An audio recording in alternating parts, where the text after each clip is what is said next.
Hi everyone, welcome back to my channel. Today, as you can see in the title, I wanted to do my version of the wishlist tag, which was created by MandyLea and Sarah Hubler here on YouTube. I just recently started watching MandyLea. I think she is just amazing. I find her incredibly relatable, and when I saw her do this tag, I was like, let me get on this, let me try it. And then I just got to meet or was introduced to Sarah Hubler through this tag, and from what I've watched of her channel, she has some great content as well. So I will link both of their channels down below, as well as the tag questions, and I'm gonna see if I can be fancy and put pictures of the products in this video. Wish me luck. So the first question, or the first topic, is the oldest item on your wish list. And I was looking at my wish list in Sephora and Ulta, pretty much. That's where I buy my makeup. So my oldest product, I looked back on Sephora, you can actually see the date that you added it to your loves or your wish list, and it was in 2017, and I added the Kate Summerville Wrinkle Warrior. I had gotten it as a sample, and on camera, it's not really picking up, and I guess because I've been home, I haven't been making my what are you saying face, although I say it to my children all the time. But I have some number 11s here, which whatever, what are you gonna do with that? But the Kate Summerville Wrinkle Warrior, the sample that I had, really worked. It was amazing. Like, I would put it on and they would just be gone. And so I wanted a bottle of it. It's $95. I never got around to getting it, and I'm not sure that I will. One time Sephora had a perk, a reward, the 100-point rewards, and I was able to get a small sample of it. So I still have that, and when I'm feeling like I've been making that kind of face for a long time, I use it. Yeah, so that is my oldest wish list item. The second question is, what's your newest wish list item? Like, what did you most recently put on your list? And that would have to be the Natasha Denona Metropolis palette. I saw this in store in October. Like the first day of October. I was actually in Chicago with my siblings and my mom. My sister and I snuck out and went shopping, and it was there in Sephora. And I remember when I saw it, I was really looking for a navy blue eyeshadow, a true navy that would stay navy even when I blended it out. And when I originally swatched it, even the dark blue ends up becoming a little bit of a brighter blue. It doesn't stay navy. So I decided not to get it, on top of the fact that it costs $129. So I decided not to pick it up. I have, however, kept my eye on it, and my friend just bought it. It's making me want it, so it's on my wish list. I'm really hoping it goes on sale like her other limited edition palettes do, and maybe in a year or so I'll pick that one up. The next question in this tag is, what is the wish list item you keep forgetting about? And for me, it happens to be the Flower Beauty Shimmer and Strobe Highlighting Palette. People rave about this one, and it's funny because it's not super expensive. I don't know why I haven't picked it up. Usually things don't really live on my wish list because I just buy them. But this one I haven't picked up. I feel like I want to be into highlight, but I'm not obsessed with highlight. I don't have any highlight on today. My foundation is quite, whatever, what's it called? Highlighty? Glowy? That's it. But I like highlight. It's just not like my end-all be-all product. And I'm using a Fenty highlighter, which I really like, so I feel like I have enough in the highlight area, but that's one I always forget about. I never actually get, I don't know, I probably should take it off. The next item is a product that you are glad you removed from your wish list. And the product for me is the 6-pan Benefit Cheek and Highlight and Bronzer palette. So this one I watched Emily Noel do a video on, and it looked fabulous. Had a Hubler bronzer. It has the cookie highlighter, which everyone has raved about, and then some interesting blushes, a Dallas blush and 2 others, and I was really thinking of getting it. $60, and I'm like, but look at those pan sizes, like, I'll be able to use it forever. If you're hearing my children, they are awake and running around like crazy animals. Anyway, I decided to remove it because I don't like big face palettes. I find it annoying. Even while I take out 3 different items, you know, my blush, bronzer, and highlight, if I'm going to use all 3, I take them out, and it doesn't bother me taking all 3 out, but there's something about a palette, a big face palette, that bothers me. I don't want that, like, cluttering up my desk area, or if I ever travel, I don't want it cluttering up my bag. So I decided to remove it, and I'm very happy that I did. The 5th question is, an item on your wish list that you can't get, either because of the shipping or because it's in another country. So I live in the United States, I live in New York, and I'm able to get all of the makeup that I want to get. The reality is I'm not even aware of makeup that I can't get. So I guess, I don't know whether I want to educate myself on makeup I can't get, because that will just make me want makeup that I don't have. So I'm kind of satisfied with the amount of makeup that I can get. But I will say, I'm a sucker for free shipping, or for paying all of the money that you need to pay to get free shipping. And I'm trying to get myself out of that, because just the other day I was trying to pick up one item and I needed to get $40, like hit $40 in order to get free shipping, and the item that I wanted was 10. So I was about to spend $30 extra, which I justified because I was getting stuff, to not pay the $5 of shipping, which is just ridiculous, because I didn't actually need that other stuff. It would have just become maybe something that I use now and then, but not something that I really needed. And here's a kid, and there the kid goes. What was I saying? Oh, I was talking about shipping.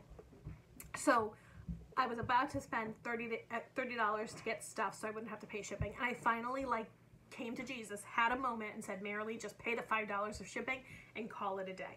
But I really struggle with paying for shipping, which is ridiculous, because I know it costs money to ship things. Like, it's not free.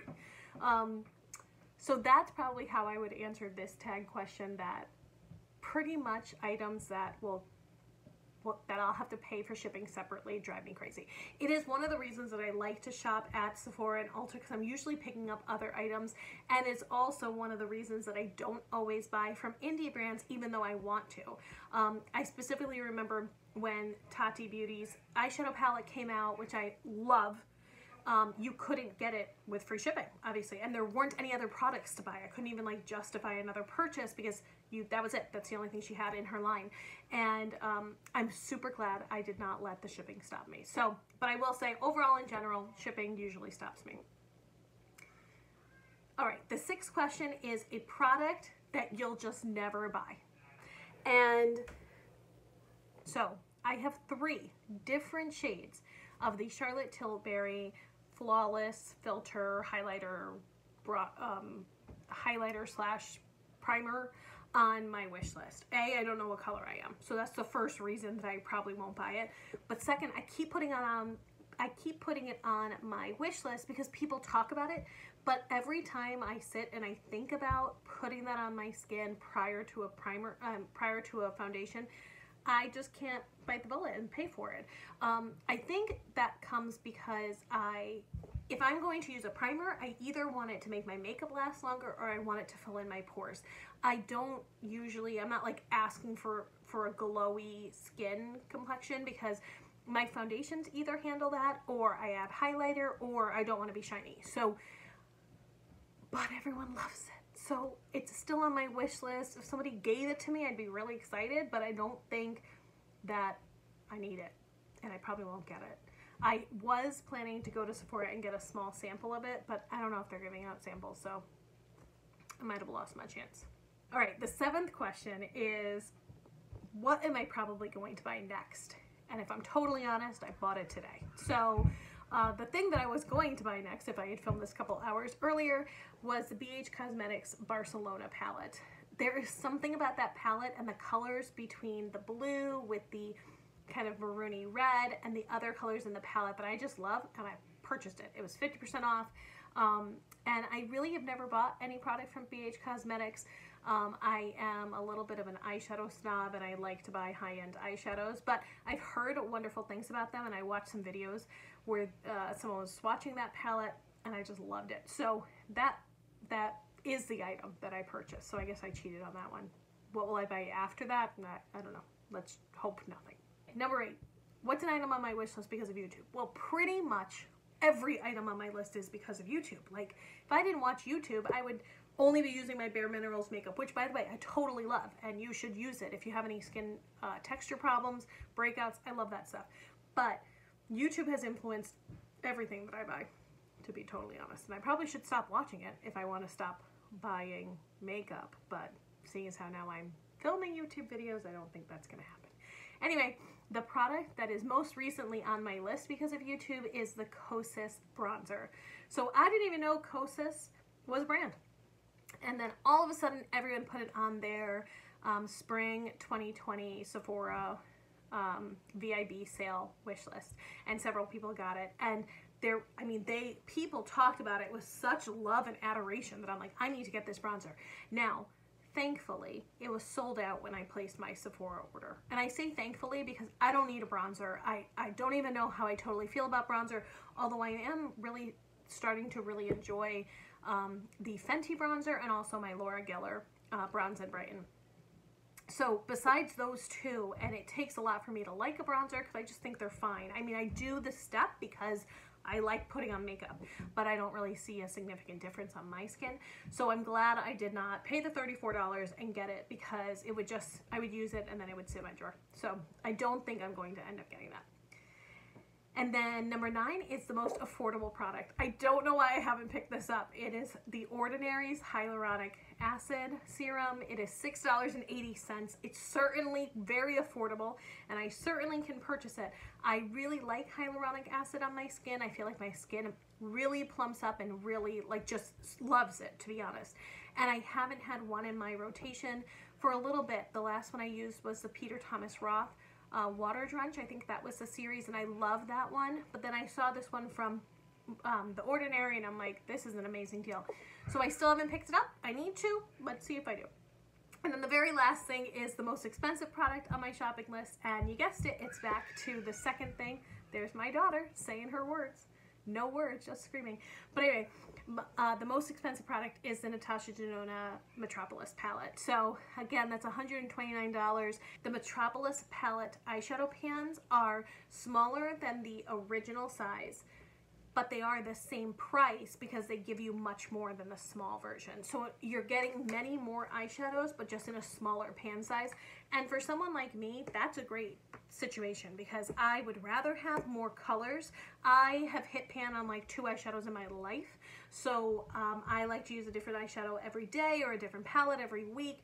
And so for me, I don't really need them to be like humongous pans because I don't use eyeshadow like that. So I would rather more eyeshadow colors rather than more eyeshadow quantity. So I do think as a brand they made a really good choice making that palette, but it's $129. And like I said, all of my Natasha Denona palettes I bought on sale or like with a coupon, or they've been the smaller ones that are $65. So I don't know if I'll get that one, but it is on my wish list, and maybe I'll get it for my birthday. We'll see.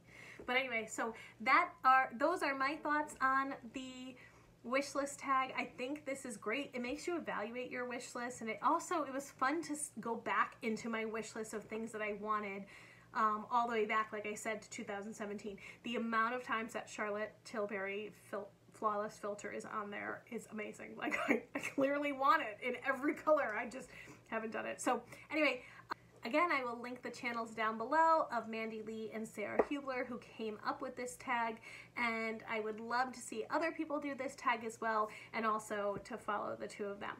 And I would love if you subscribe to my channel, and if you have any video suggestions or you just want to say hi, please make a comment down below. Have a great day, everyone. Bye-bye.